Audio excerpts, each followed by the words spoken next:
everyone, and welcome back to another episode with THO. We are doing an expert chat. My name is Savannah Lane. I am the programs director here at THO, and I am very excited to be joined by Dr. Kumbaroğlu. And you are on sabbatical from Boğaziçi. You are a Fulbright scholar at George Washington, and you are also the president of the Turkish Association for Energy Economics. So thank you so much for joining us. Thank you for the invitation, Savannah. It's a pleasure. Now, I really want to pick your brain about something that, of course, we are all talking about, interested in, COVID-19. How have you seen the impacts of COVID-19 on your work, and what might you expect for the future moving forward? Yeah, my work has essentially three components: research, teaching, and networking. In terms of research, I can continue as I used to.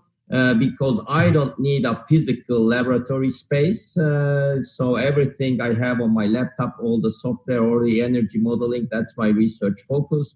So it continues. However, the collaboration with colleagues at George Washington, it goes on, of course, by Skype, online, by email, etc. It's not like sitting on the same table and working things out, where you have more fun and more of the networking. And this comes now to my second aspect of my work, networking.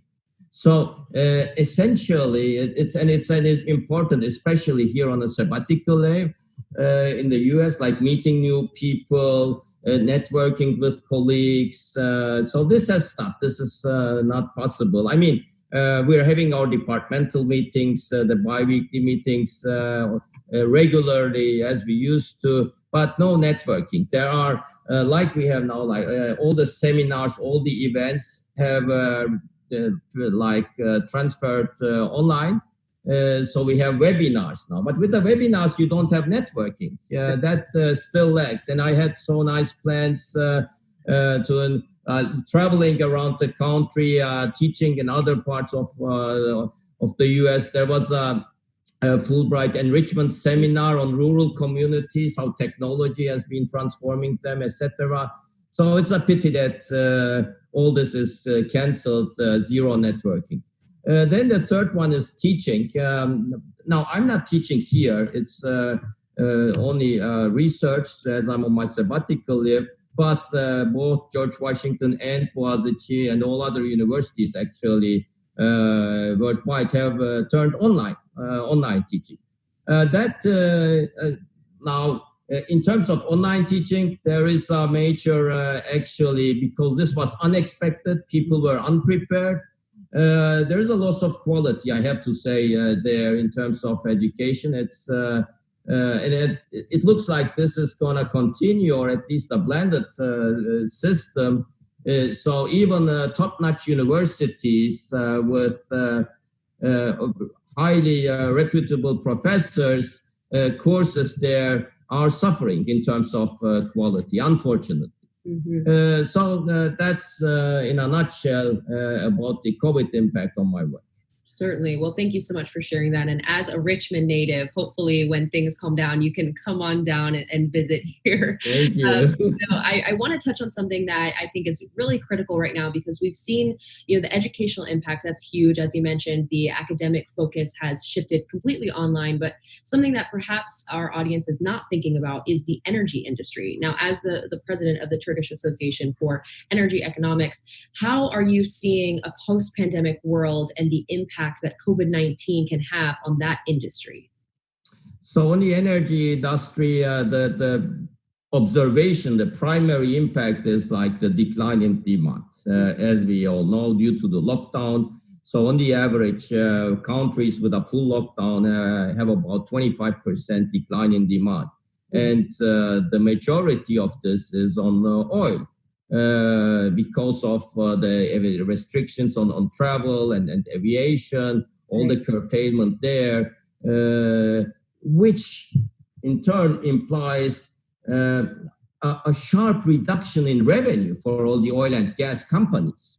And then this reduction in revenue reduces profitability and investment, of course. Right. So all the investment plans are updated. It's not only due to a lockdown, but due to reduced profitability, due to reduced revenue in the oil and gas sector.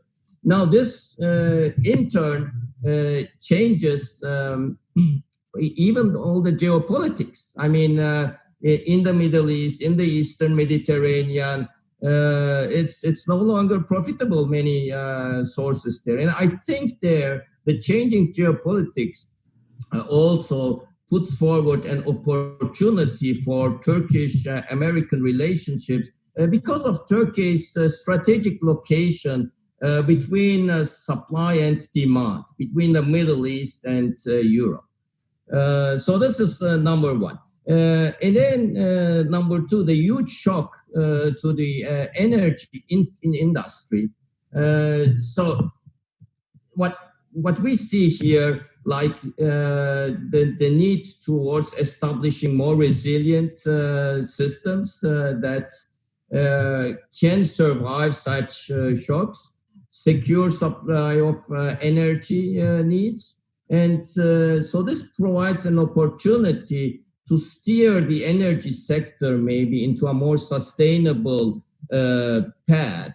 And in this sustainable path, I do see a bright future, especially for distributed generation technologies, for smaller modular systems, be it renewable energy, or be it nuclear as well. So one of the last seminars I participated in DC was like the one from the Department of Energy on small modular reactors. So I think there's going to be a technological shift toward resilience and sustainable systems, more at local level. Maybe also on energy efficiency and renewables, this has always been. But the new word, the new normal, may provide an opportunity to change things in this direction.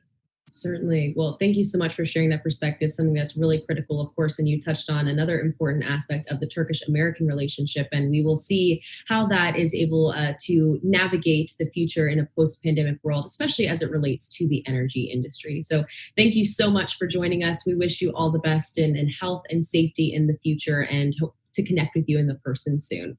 Thank you very much. Stay safe. Thank you. Thanks.